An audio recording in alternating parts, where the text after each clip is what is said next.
1, 2, 3, 4, 5 different ways that the patients contacted them. Yeah. But they're saying, no, but we did it fast when you contacted us. That should count for something, right? Yeah, I guess so. You're listening to the Help Me with HIPAA podcast, where HIPAA and humor collide to make learning fun. Your delightful hosts are Donna Grindle and David Sims.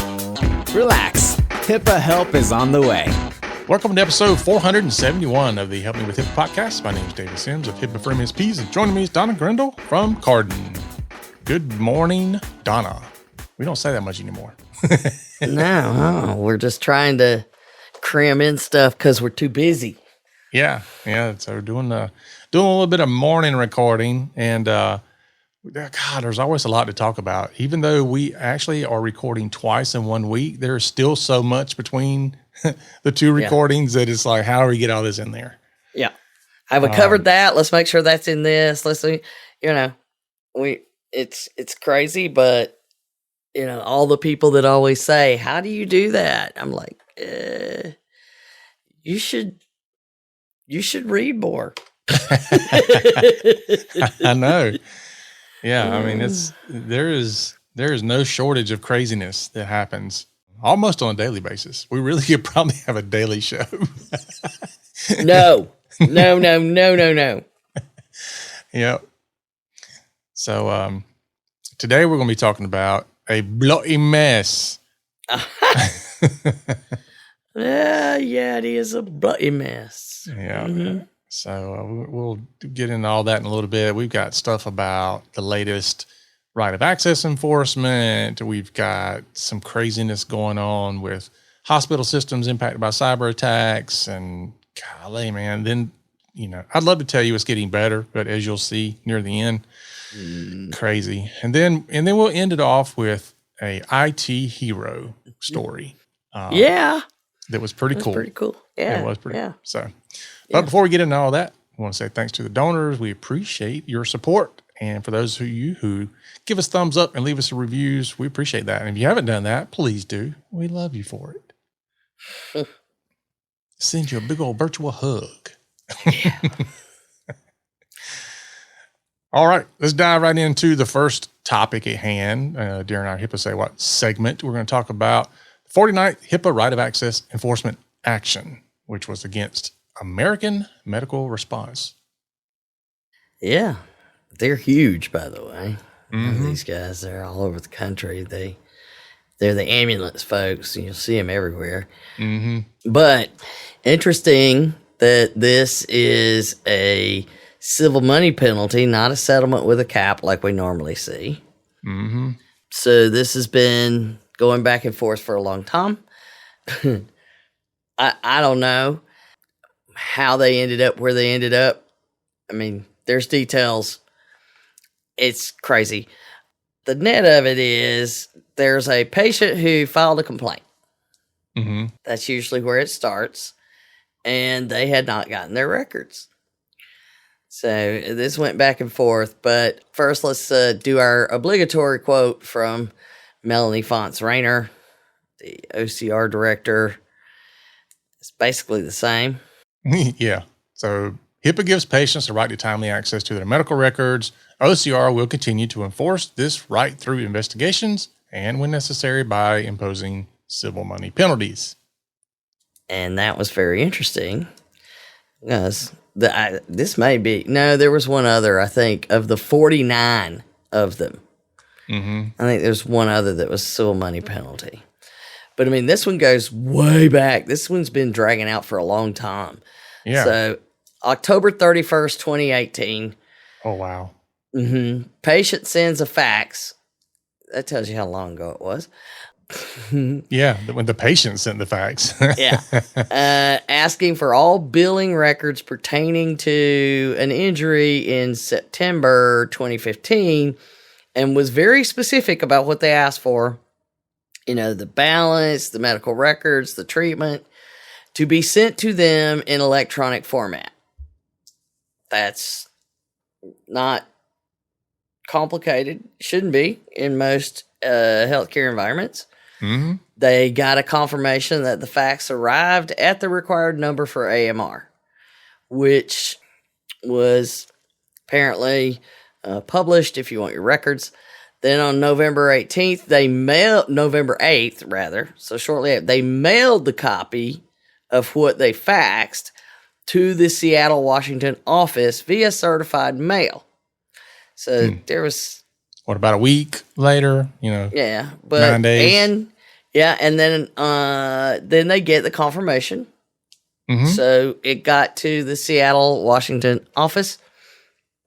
Then they sent 2 follow-up access requests to the Los Angeles office and to Centrex, which is AMR's business associate, via a fax number, one to the Los Angeles office certified mail and a fax to the Centrex, and got confirmation of all of those.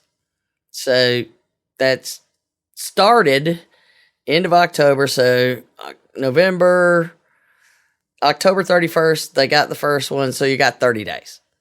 Right.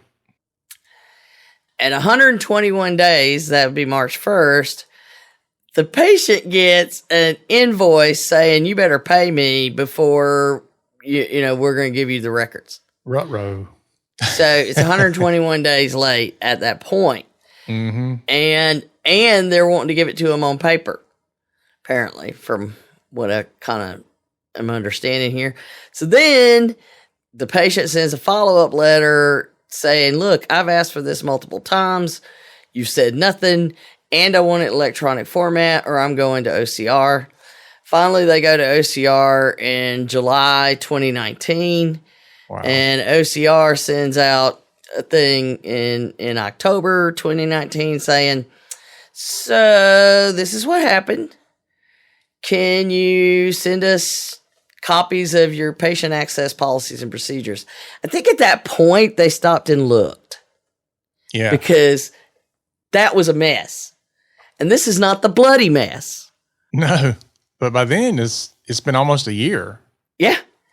Yeah. So it is almost a year, and the patient still hasn't gotten the records. So, they said that the way it was working in their office was you were supposed to fax to Seattle, who would then fax to LA, who would then fax to Centrex. Okay, clearly you've got a process problem. Mm-hmm. And the patient, by the way, faxed to all of them. So still, I don't know what the deal is, but they send back and they say, our bad, we've amended and streamlined and got tracking, and so we're all good. And so November 5th, they send the records to the patient 370 days after their request. Yes, 370, over a year later. And then that goes back and forth, the investigation with AMR, and they're like, yeah, well, we fixed it in a timely manner. And OCR goes, a year is not a timely manner. And, if I think if the patient hadn't sent it to all the places that they said it was supposed to go, mm-hmm. It might have been a little different, but that's not a timely manner. And so they calculate a CMP, civil money penalty. And this is based on a determination of reasonable cause. So it's like the lower one. And so we often try to explain the difference between the settlement and the CMPs in the dollar amounts. So here's an example, because most of these settlements, they haven't been that large. I think one of them was big, but it was multiple cases and other stuff. So there were 31 days that the patient should have had their records, because December 1st, 2018 would have been 30 days. Mm-hmm. So that's 31 days left in 2018. And then the calendar year 2019, so there's 59 days, and they only counted to February 2019. They didn't count all the way to November, or I don't know. Anyway, I'm not sure how they did it. Maybe it's because I don't know. Maybe that's when they changed their policies. I got nothing. They only counted that far. So even then, it's 31 days at $1,280 per day. And then 59 days at $1,280 per day is how you get to $115,200. So it does count per day that you are in violation. Mm-hmm. So there's a lot of stuff. If you want to read the proposed terminate letter, it's there and you should look it up. We got a link to it. But here's the thing. This is the 49th case on this right of access since they announced it in 2019. And that includes the COVID years. So they've announced this year about the SRA. Right. What are we going to start seeing? Well, I don't know that we'll see anything by the end of the year, but I think next year we'll definitely start seeing it. Well, we just started seeing it they announced it like in the beginning, same concept. In 2019, they announced it like in March. And then we started seeing stuff right at the end of 2019. So heads up, folks. Yeah. Heads up. So I guess if I'm assuming, I would think that the reason they thought that they did it in a timely manner, maybe, this is my assumption, is that OCR notified them on October 9th, and then they corrected it and got the patients to them by November 5th. So they're saying, in less than a month, we corrected it once OCR asked us to. So I guess that would be what they consider in a timely manner. That's the only thing I can come up with. Yeah. Yeah, it's like it timely manner. OCR is like, look, the patient told you how many times? So we've got 1, 2, 3, 4, 5 different ways that the patient's contacted them. Yeah, but they're saying no, but we did it fast when you contacted us. That should count for something, right? Yeah, I guess so. Yeah. Anyway, it's a lot, but went back and forth. Who knows more details? Because I'm curious why the patient was so. I mean, and who knows? The patient's probably involved in some other legal case, and that's why they were wanting the records, which only exacerbates the problem for them. Anyhow, but that's not the bloody mess. Yeah, what's the bloody mess?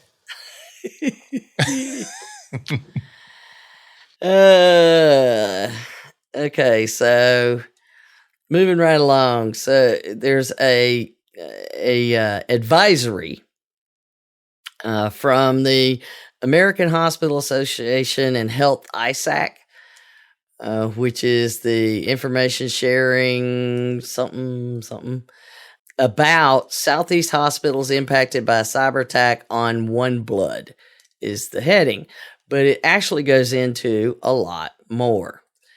And I mean, you can't get blood, you can't get labs, and that kind of impacts your ability to care. Yeah. Provide care. All right, so they're talking about 3 different cases that have occurred just this year that have to do with critical supply chain issues. So the most recent one is OneBlood, which all I hear is one love. I do too. That's what's so funny. You too? My God. Yes. I know. I got Bob Marley all in my head. I know. And it's in Florida, so you got the palm trees going. You got a little bit of blah, blah, blah. You got a vibe. I was going to say something. I'm like, no, I don't know how many people that would hit with. And then you brought it.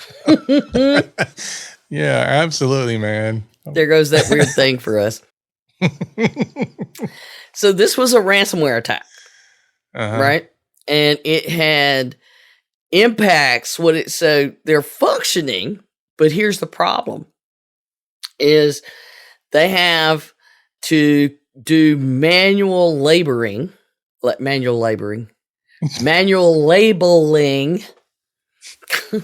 There is a difference there. Yeah. The manual labor to label, go figure. But they're having to do all this manual processing, which then, as we've talked about, people are all, oh, we'll go to paper. We'll manually do it.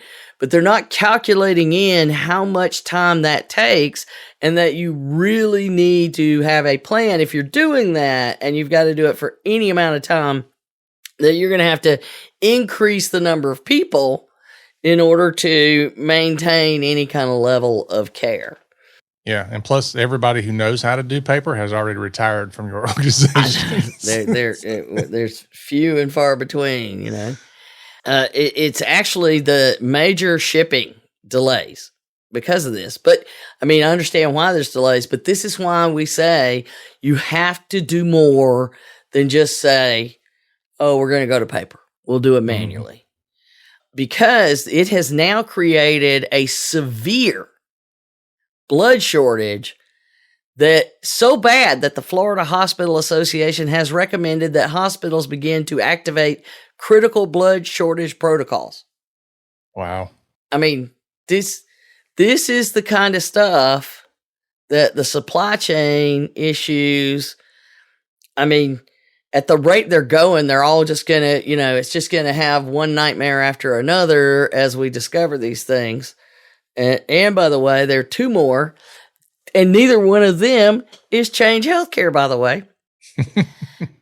The second one they bring up was multiple hospitals in London unable to provide services because it's a pathology provider was attacked by another ransomware gang.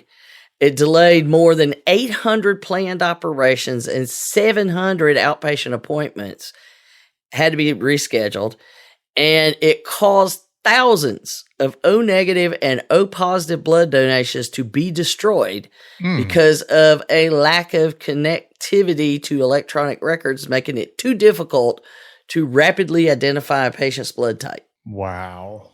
Okay, so, wow. And, you know, I got the O blood. They like the O blood. Mm-hmm. Them skeeters down here like it too. I know, don't they? Yeah. Suck the blood right out of you. Another bloody mess we have. Okay. Yeah. So, but then the third one. Oh. But wait, there's more. I know. Slow down. Yeah. So we had the one in July on One Blood. Then number 2 was in June. Backing up, June was in London on the pathology group. And now, April, they attacked blood plasma provider Octapharma through a vulnerable VMware thing. And closure of over 190 plasma donation centers in 35 states. Wow. Yes. And let's see, they not only closed those, but they ones that manufactured plasma. So plasma getting to hospitals across the U.S. and the EU. 75% of the supply of plasma used in Octapharma therapies. So the U.S., it's also in the EU, but 75% of that was in the U.S. Wow. So basically plasma was unavailable for care in April. So these are things we need. We need blood. Mm-hmm. You know, we need blood. And in healthcare, I mean, blood donations has been a thing. That's not new technology. No. Blood typing, blood donations, lab tests, none of that is new technology.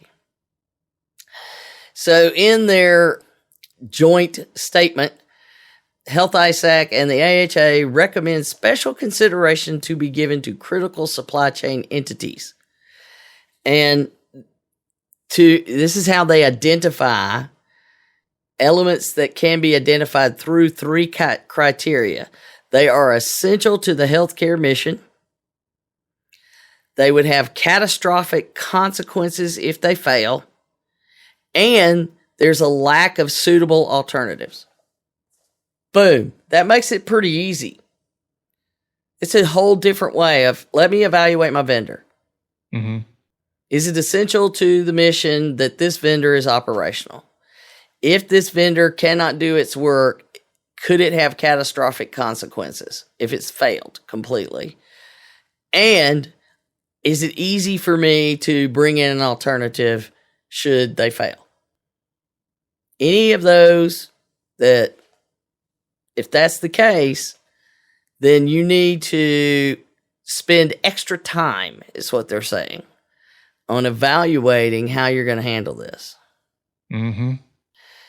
So they went through, and this is, we've recently gone through talking about supply chain risk management.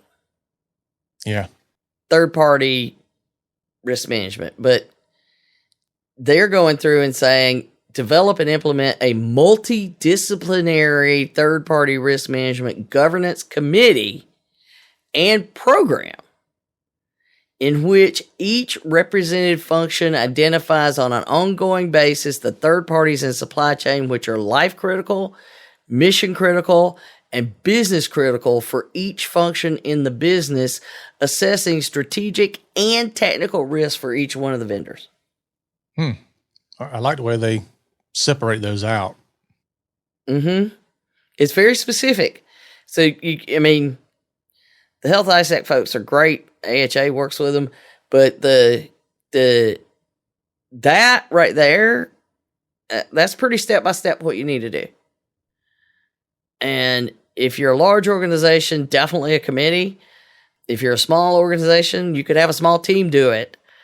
But every single vendor needs to be evaluated to determine their strategic and technical risk for each of those three areas. There's life critical, which should be important. Yeah, let's don't kill anybody, right? And and then mission critical, we need to be able to provide our services. And then business critical, we need to be operating and functional from a business strategy standpoint. So I thought that this was very clear with the three identification criteria along with that. And then they add some other things in there about having continuity procedures for these, and that it lasts 30 days or longer, your continuity. How about that? Yeah, I think it should be, at least. That was a thing. I was just reviewing one of the things that HSCC is doing, and it was about a thing that we're working on as an executive guide for incident response. Like, okay, you need to be aware these are all the things that are going to happen. 3 pages, not a huge book, pretty direct. And one of the things in there was, my suggestion was, it doesn't say you need to have this preparation to be down for not just a little bit, but days, weeks, even months. And to understand, they need to understand, even if you're able to recover, let's say you're able to recover in a week, you're back up and running like normal, mostly.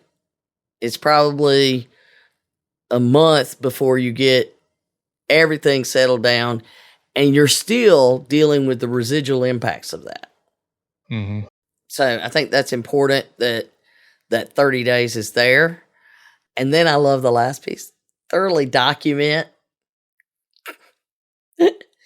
test, and update continuity plans and downtime procedures at least annually. So there are several things that they include in here about what should be included in your downtime procedures, the entities and the way that they evaluate the risk, prioritize, and stratify identified entities. And it's like, where's the storage or access of sensitive data? What kind of privileged access? Wait a minute. This is starting to sound like an SRA. Mm-hmm. They're just basically saying you need to do an SRA. Yeah.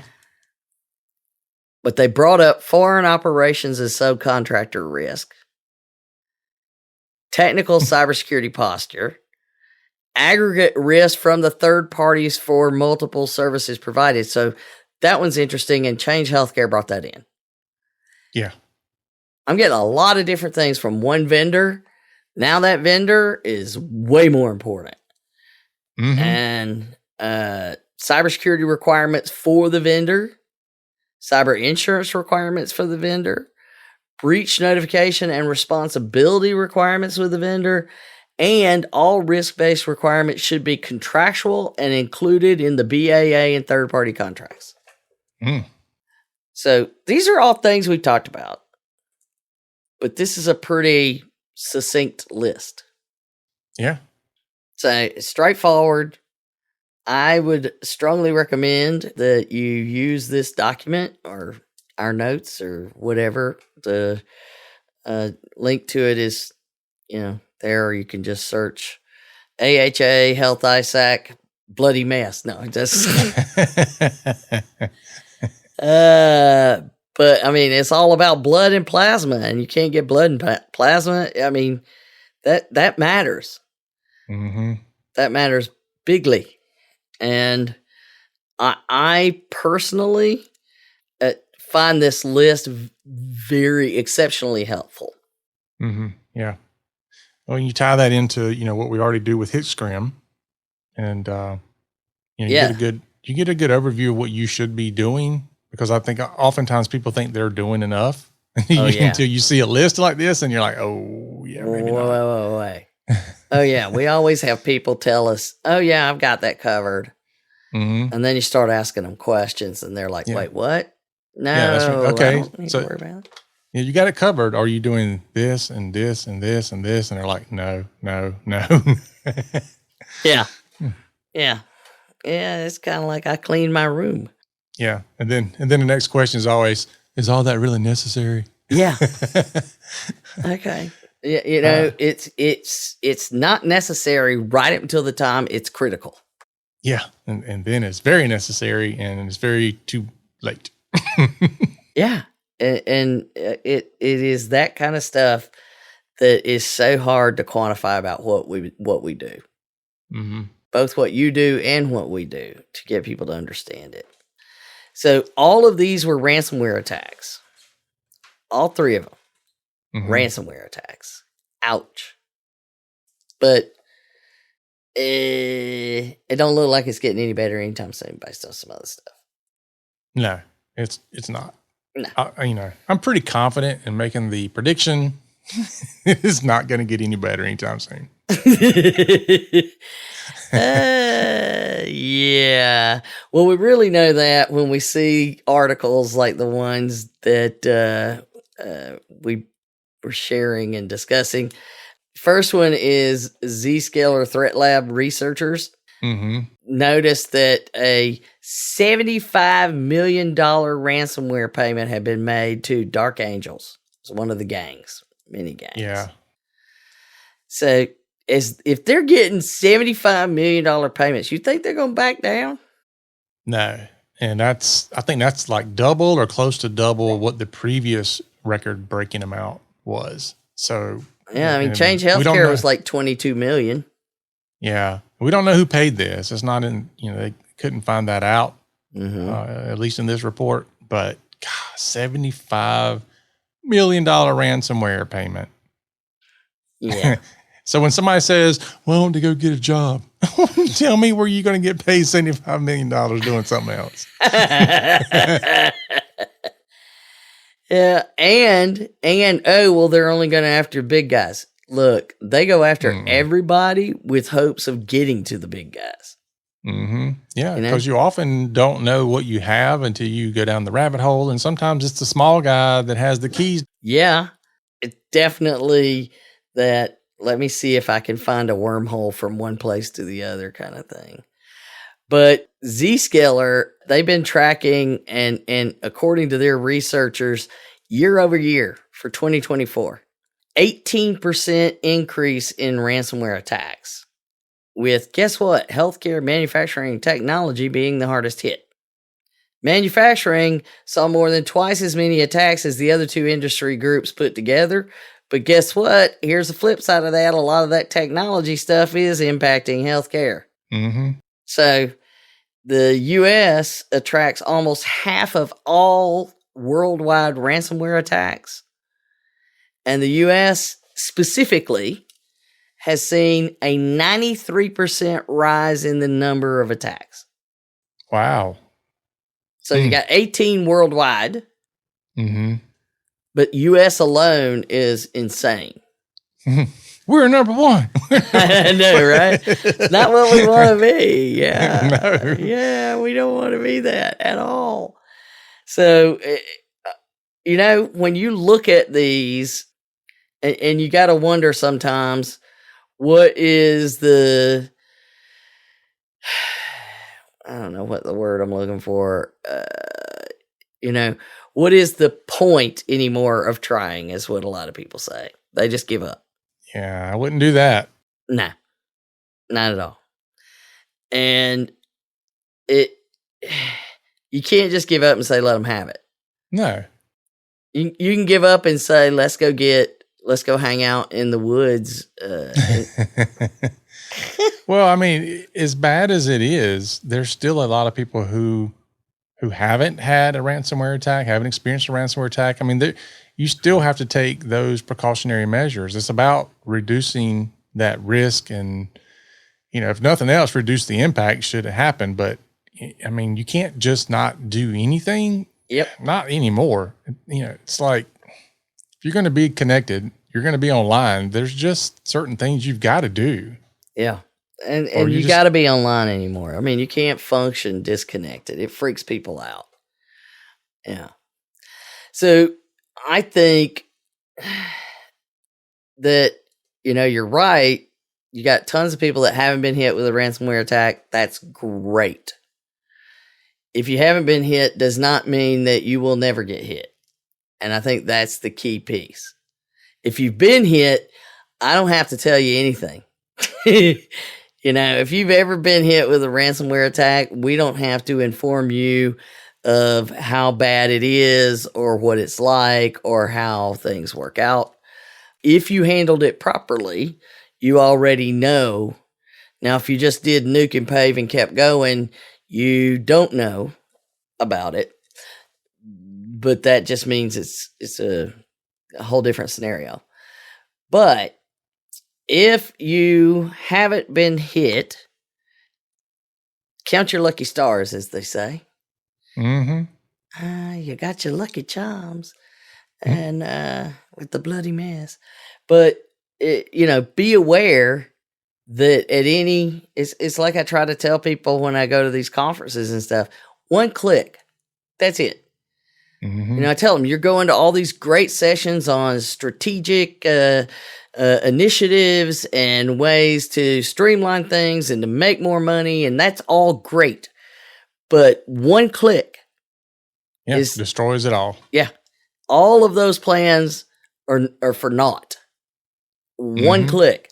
So if you don't look at it with that kind of a viewpoint, you're missing out. And so just to add a little to that, their ability to do these things, because we talked about social engineering is kind of like the number one way, that they get in through phishing or some sort of social engineering.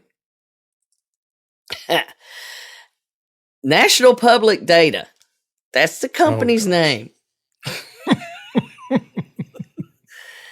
I'll go ahead and say it. Yeah. If your company name is National Public Data, don't you think hackers are probably going, I wonder what kind of information they have that I might want? Yeah. You're just screaming, come get me. I'm a data broker. Yeah. It's just like, why not just name your company like "Don't Hack Me, Bro" or something?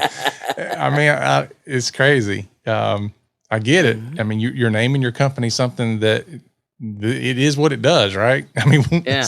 why wouldn't you name it what it does? But I get it. Yeah. yeah, but if you've got, national public data, if you have that, Yeah. I would probably name it something more obscure. Yeah. I mean, you're just like, the blue light special at the old Kmart blue light special, but screaming, hey, look over here.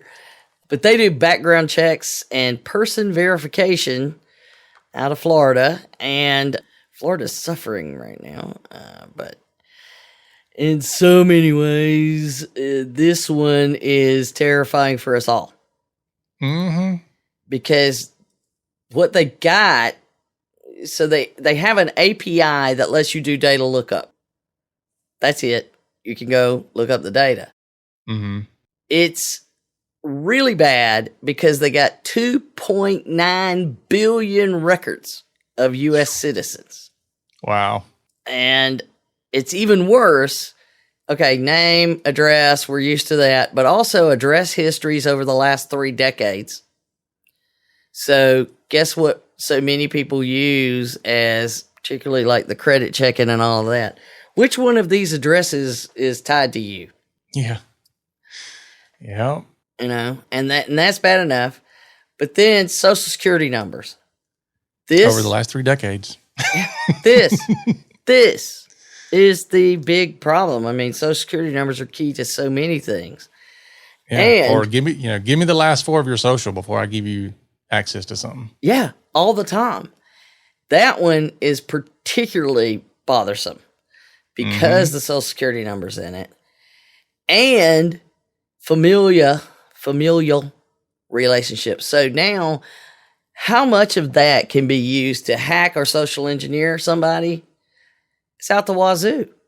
Yeah, because now you know how many degrees from Kevin Bacon people really are.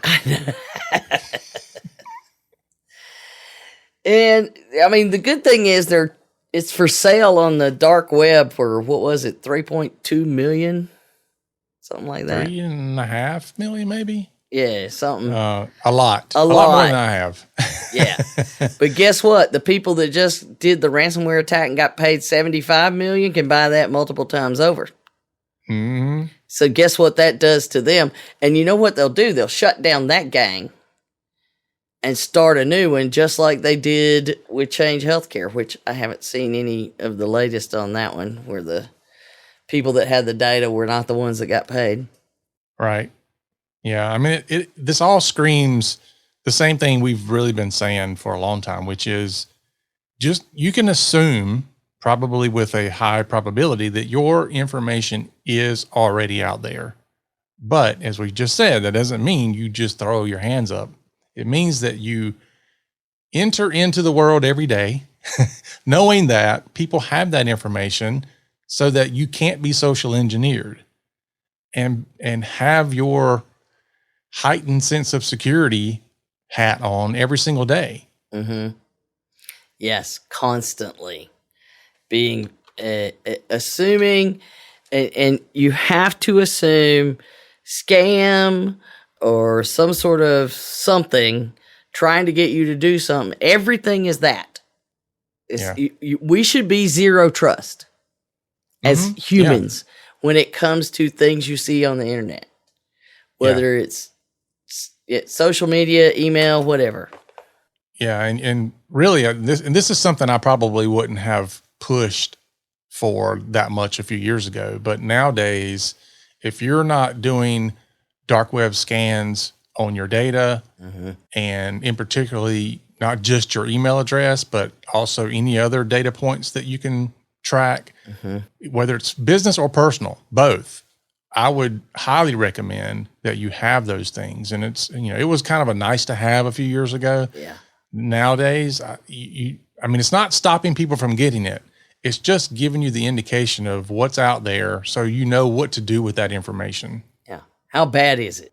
Yeah, because if I know somebody has breached a particular email address or a password, I know that, okay, I need to go change these things. Now, I'm not saying you can go change your email address, but change your password, or, maybe your email address is tied to a login, and instead of using your email address as the username, use something else or whatever. So you change that. You can't change your social security number, but you can know that people have that information, and you can let other people know, potentially, in your family. Look, if somebody calls you and they're giving you this information, be careful, because they may be using that information to gain other things and other access. Well, so, and I mean, keep in mind, the AT&T hack, they got text messages. Oh God, yeah. They got text messages. So if and so many people keep their text messages forever. I don't know why. Same reason they keep emails forever. Yeah. So I don't know if you were deleting them, if they would still be in the database that they captured at the time. But think of all of the things that people do in text messages for security. And I'm like, hey, I'm trying to log into the bank account, honey. Can you text me the code? Yeah. Yeah. Text me the password. Yeah. It's all that kind of stuff. And don't worry, PHI's in my text messages. I don't let anybody see it. Yeah, I just had one of those conversations last week. No, you can't do that. Yeah, so you got to understand how easy it is for it to get out. Mm-hmm. Then you got to do everything you can to protect yourself, because so much is out there, because you don't want it to be worse. Yep. So, I protect not just my personal information, but I protect things like access to my money.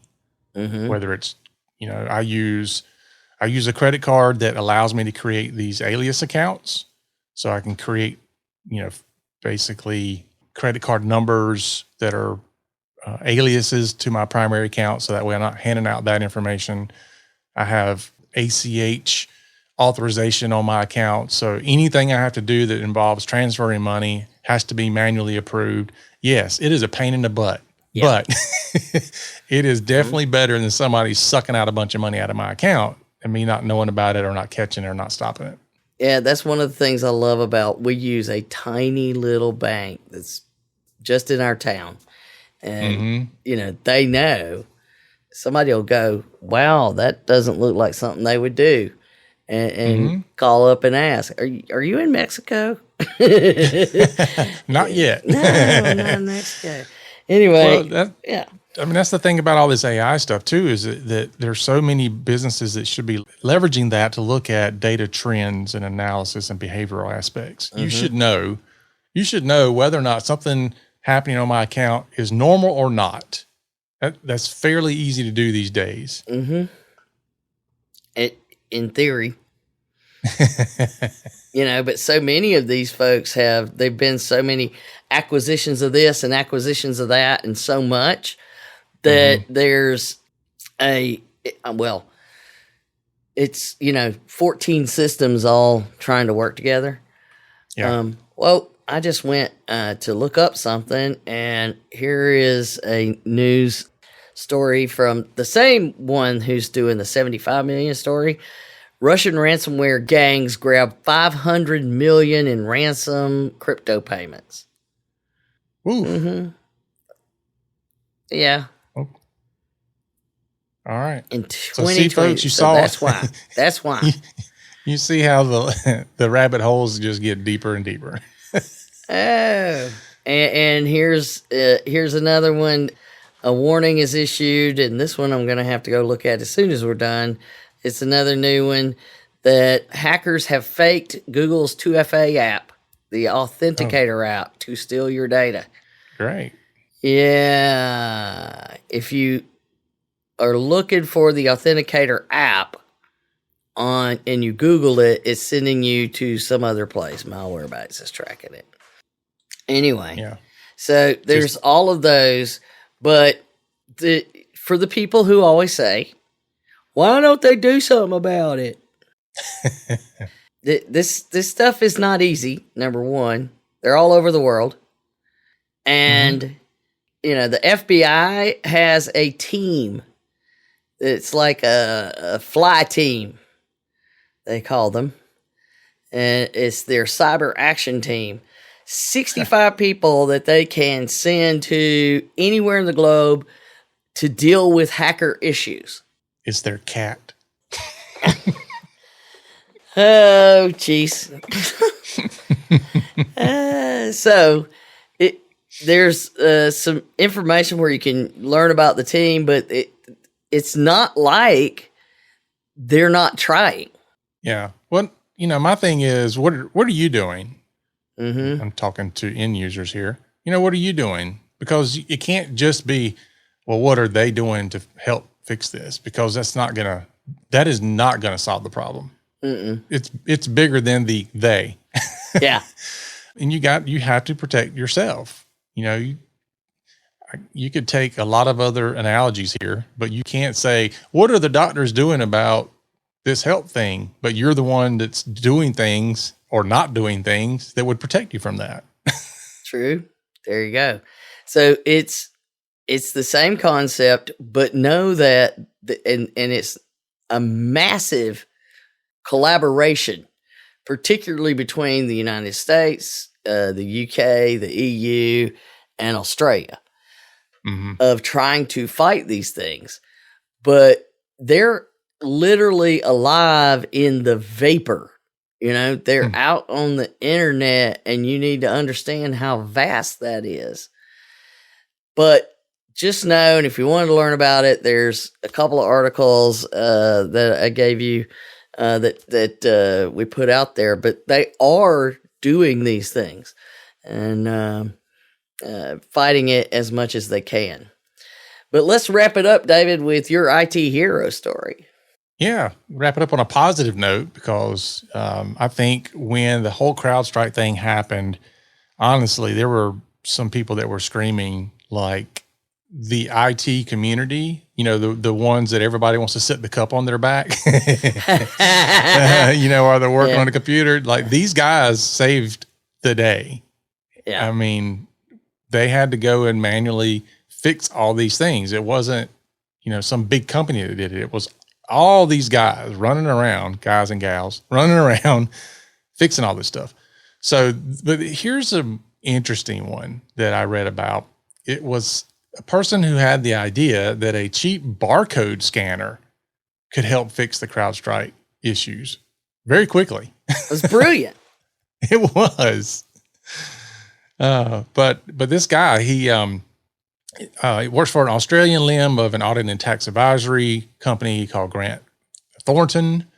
And so what he did was he found out, or he remembered, that when a computer boots up, that it recognizes the barcode scanner is like a keyboard. Mm-hmm. So it recognizes it initially as it's booting up. So it doesn't have to boot all the way into Windows in order to recognize that. So, what they were fighting with, like a lot of us, that you got these computers and they have BitLocker encryption, which, yay, you should have.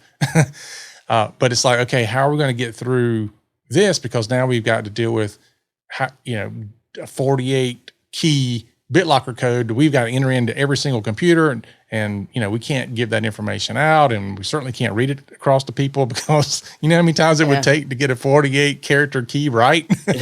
A lot. Yeah. So he had this idea, and his name, let's see, is it Waltz? WOLTZ. Yeah. He goes to this office supply store and he buys a barcode scanner for about $36. And then as the PC's booting up, it's asking for the BitLocker key, points the scanner at the barcode that's on the screen, and it, made the machines read the fact that it was supposed to boot up because it entered the key in, and bam, there you go. It boots up, and he's able to quickly fix these things. And so then they run out and start buying all these scanner, barcode scanners, but they were able to very swiftly fix this problem. And just took, several minutes per machine, and they were back up and going. So what could have been a colossal effort to get this done, he was able to reduce down to minutes, simply because he had this genius idea to use a barcode scanner. It's the simplest things. Yeah. And clearly he did not work for Delta.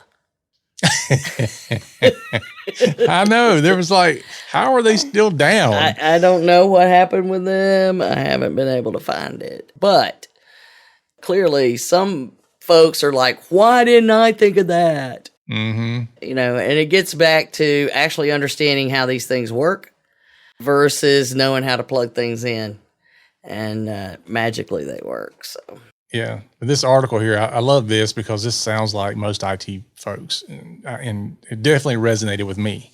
So Waltz is pleased that his idea translated into a swift recovery, but it's also a little regretful he didn't think of using QR codes because they could have encoded sufficient data to automate the entire remediation process. because it could have been better.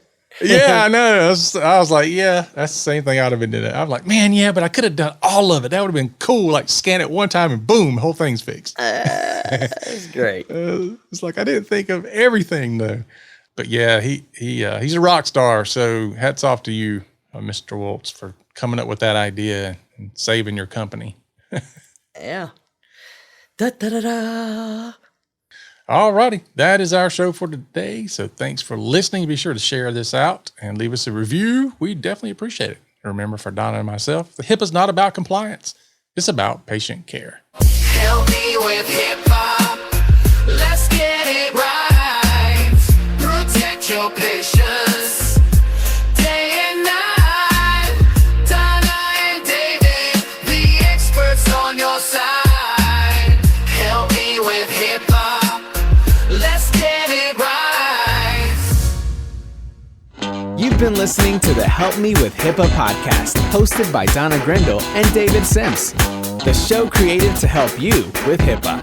For more information or to ask us a question, visit our website at helpmewithhipaa.com. Neither Donna Grindle or David Sims are attorneys, and they do not offer binding legal advice concerning regulatory compliance. The information in this podcast should not be relied upon or construed as legal advice in any way. Consult your attorney for legal advice concerning compliance with HIPAA regulations.